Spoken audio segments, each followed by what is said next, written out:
memaparkan modul 3.2.A.6 koneksi antar materi, di mana judulnya Pemimpin dalam Pengelolaan Sumber Daya.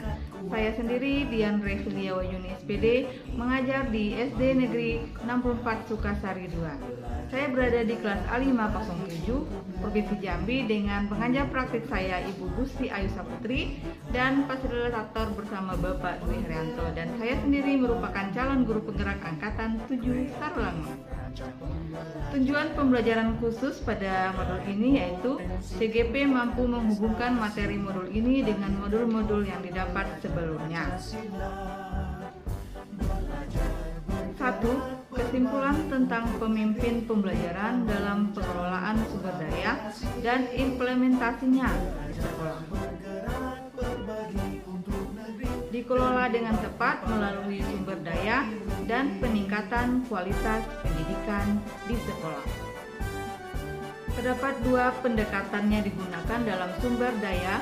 Yang pertama, pendekatan berbasis kekurangan atau masalah, yang berfokus pada masalah, mengidentifikasi kekurangan, fokus mencapai bantuan, merancang proyek dan melaksanakannya. Sedangkan pendekatan berbasis kekuatan atau aset, yang berfokus pada aset, membayangkan masa depan, berpikir tentang kesuksesan, merancang kekuatan, melaksanakan aksi. Pendekatan ABCD, Asset Basic Community Development, yaitu suatu pendekatan menekankan pada nilai, prinsip, cara berpikir mengenai dunia, memberi nilai pada kapasitas, kemampuan, pengetahuan, jaringan, dan potensi yang dimiliki oleh komunitas. Menekan dan mendorong komunitas untuk memberdayakan aset yang dimilikinya, serta membangun keterkaitan aset-aset tersebut. Yang kedua, hubungan antara pengelolaan sumber daya yang tepat akan membantu proses pembelajaran, di mana sekolah merupakan sebuah ekosistem pendidikan yang memiliki interaksi antara abiotik dengan biotik.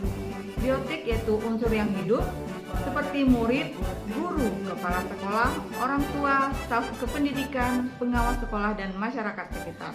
Sedangkan faktor abiotik, unsur yang tidak hidup seperti keuangan, sarana, dan prasarana. Pemetaan aset atau 7 modal. Pertama, modal manusia, modal sosial, modal fisik, modal politik, modal lingkungan dan alam, modal agama dan budaya, terakhir modal finansial. Yang ketiga, hubungan materi modul 3.2 dengan modul sebelumnya. Keterkaitan antar materi modul 1.1 Filosofi Ki Hajar Dewantara, yaitu menuntun segala kodrat yang ada pada murid agar mencapai keselamatan dan kebahagiaan yang setinggi-tingginya, baik sebagai manusia maupun sebagai anggota masyarakat. Sedangkan 3.2 pengelolaan sumber daya, yaitu guru harus cerdas dalam mengelola dan mengali kemampuan murid, menyesuaikan kodratnya agar nyaman dalam belajar. Keterkaitan materi berikutnya 1.2 tentang nilai dan peran guru penggerak, di mana nilainya mandiri, reflektif, kolaboratif, inovatif, dan berperan pada murid. Sedangkan perannya menjadi pemimpin pembelajaran, menggerakkan komunitas praktisi, menjadi coach bagi guru lain, mendorong kolaborasi antar guru, mewujudkan kepemimpinan peserta didik. Sedangkan dengan pengelolaan sumber daya menjadi nilai positif untuk digunakan pengelolaan sumber daya. Keterkaitan materi berikutnya 1.3 visi guru penggerak, di mana visi dapat terwujud bila kerjasama semua warga sekolah dengan menggunakan metode dengan tahapan Bakja. Sedangkan pengelolaan sumber dayanya mengidentifikasi potensi dan kekuatan yang dimiliki murid dalam mencapai prakasa perubahan. Keterkaitan materi berikutnya 1.4 budaya positif meliputi 6 hal. Yang pertama, perubahan paradigma stimulus respon. Kedua, konsep disiplin positif. Ketiga, keyakinan kelas. Keempat, pemenuhan 5 kebutuhan dasar manusia. Kelima, 5 posisi kontrol. Terkaitan berikutnya yaitu pembelajaran diferensi. Guru dapat melakukan pembelajaran memenuhi kebutuhan siswa. Pembelajaran KSE dimiliki guru dan murid untuk mendukung setiap kegiatan. Sedangkan hubungan dengan pengelolaan sumber daya yaitu pemetaan dan pengelolaan sumber dilaksanakan sesuai dengan KSE.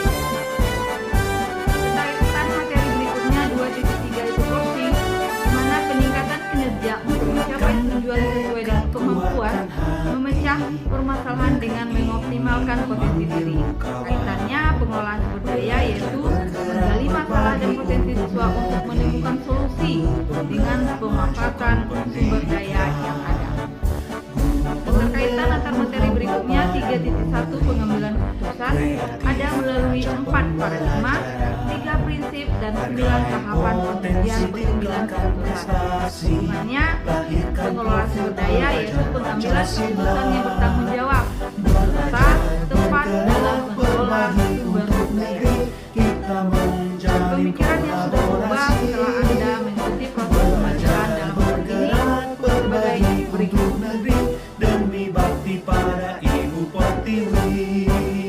Sebelumnya, mempelajari modul dan memahami modul 3.2 pemimpin dalam pengelolaan sumber daya dan langkah-langkah pengelolaan kelas atau pengambilan keputusan lebih banyak berpikir pada kekurangan, masalah. Hal ini menyebabkan perasaan yang pesimis, keraguan, negatif sehingga berpikir akan kegagalan. Majukan pendidikan, penggerak menghamba padamu. Setelah mempelajari modul ini, wawasan dan pola pikir mengenai pemimpin pembelajaran dalam pengelolaan sumber daya ini menjadi berubah. Ternyata seorang pemimpin harus selalu mengedepankan pola berbasis kekuatan berakhir tinggi, sehingga hal ini membuat kita akan berpikir positif dan optimal dengan memanfaatkan dan memperdayakan sumber daya atau aset yang ada di sekolah dan di